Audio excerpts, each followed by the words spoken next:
Now, Tulsa itself is also a very significant site because the city was also historically the site of one of the bloodiest outbreaks of racist violence against Black Americans.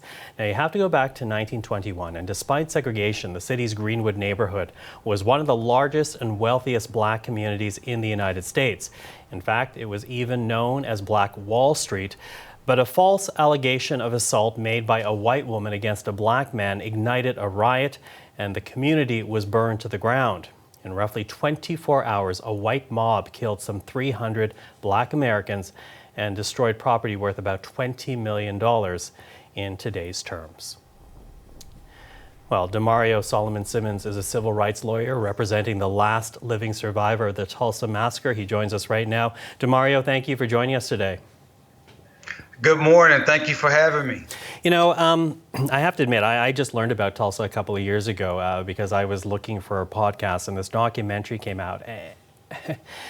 And to hear what happened is just shocking. It is disgusting. But in preparing for my interview, you know, my producer shared with me an earlier interview that you did in which you said that until university, you too were unaware of what happened in Tulsa and the community of Greenwood. What does that tell us about U.S. history?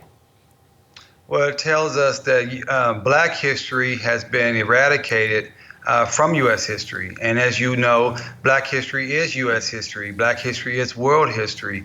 And you're correct. You know, I went to high school, I went to middle school on Greenwood Avenue. And so when I got to the University of Oklahoma in 1997, sitting in an African-American studies class, and the professor is talking about this place called Black Wall Street and all of the wonderful things and the businesses and the wealth, I raised my hand up and said, that's not correct. I'm from Greenwood, and I've never heard this story. And of course, I was wrong. And ever since that day, I've made it a mission to learn as much as I can about Greenwood, about how it was built, what actually transpired there, and also the massacre. And so it is an outstanding development that over the last couple of years, more people have known about Greenwood.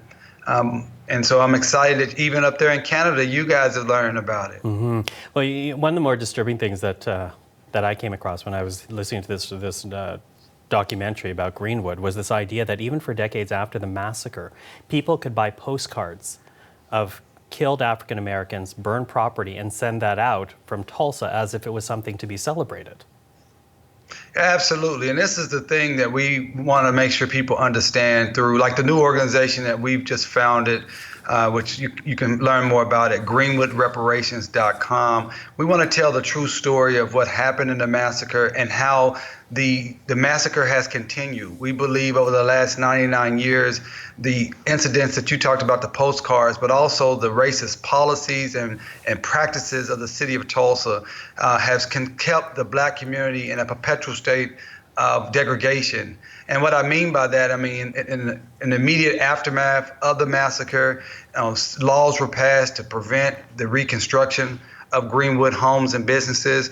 The city of Tulsa allowed the largest KKK facility to be built in the nation right next to Greenwood, which is ironic when we think about what's going on right now in Tulsa with the big white supremacist rally called the Trump rally.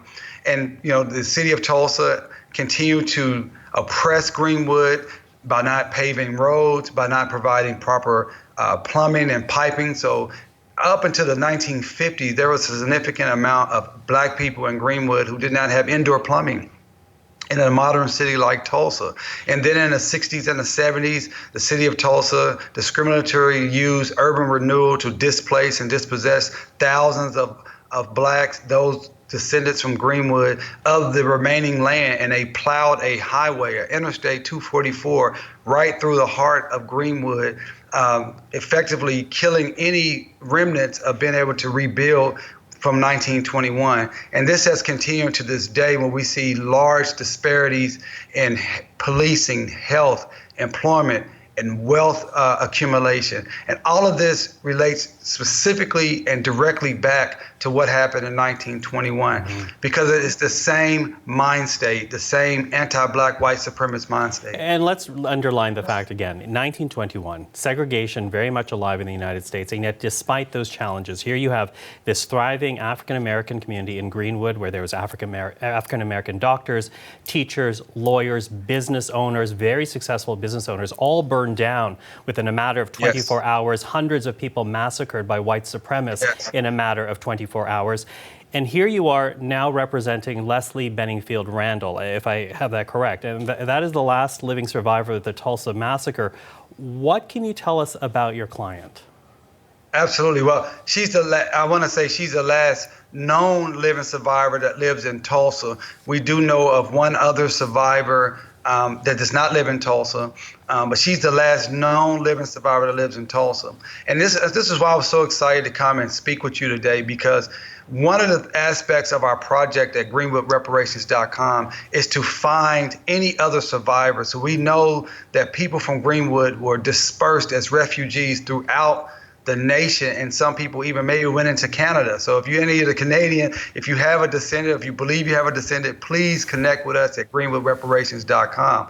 But about Mother Randall, she is a magnificent woman, 105 years old. I spoke with her just yesterday, and she told me that, she encouraged me to continue to fight for justice. And she always makes it known to me and anyone that this is not about her. This is about the community that was lost, because even though she's still dealing with the trauma, I mean, she would tell you that she still remembers hearing the gunshots and the screams. She can still remember seeing buildings burning, and she remembers running for her life as her grandmother's home was being burnt to the ground. She remembers the smell of ashes and smoke and of burning flesh as she tried to run to safety. She remembers most of all the bodies that she saw stacked up in the streets. And she talks about how the city of Tulsa and those powerful white business and political leaders had a duty to stop what happened, and they did not do it, but they should have done something to help her and her family and her community rebuild, and they have not done anything to this point.